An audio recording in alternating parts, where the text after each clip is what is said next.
Quand ils se retrouvent pour boire un verre, ils font l'un et l'autre la route à vélo. Rien d'étonnant de la part de citoyens à la conscience écologique un peu plus poussée que d'ordinaire. Pourtant, Anne Baldins et Patrick Franck n'ont pas toujours été de cette trempe.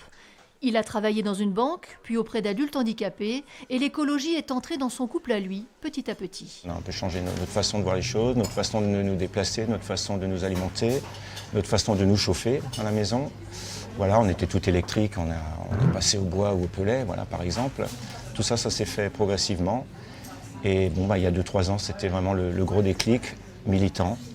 De son côté, Anne Baldins a mené, comme elle dit, une petite vie tranquille de mère au foyer, puis institutrice.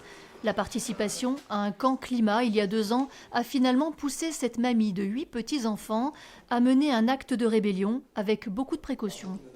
Donc je devais monter sur la table pour l'attraper. Très soigneusement. Et comme il s'était un peu mouillé dehors, j'avais mis un chiffon pour mettre mes chaussures. Chiffon. Pour pas abîmer la table. Voilà, on dégrade rien, on fait un visage découvert. Voilà, c'est juste pour alerter. Ils étaient une dizaine à participer au décrochage du portrait présidentiel à Wittelsheim, mais seuls Anne et Patrick sont convoqués au tribunal. Ils risquent jusqu'à 1 an de prison pour avoir refusé un prélèvement ADN lors de leur garde à vue.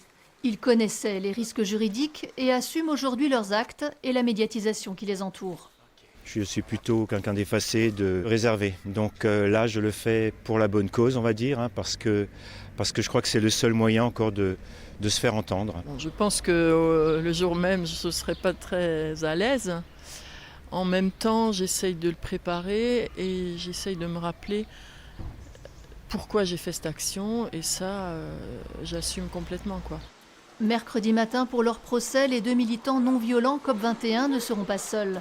Une mobilisation générale est organisée toute la journée aux abords du tribunal de Mulhouse. Conférences, animations, pour réclamer un monde plus égalitaire et un environnement préservé.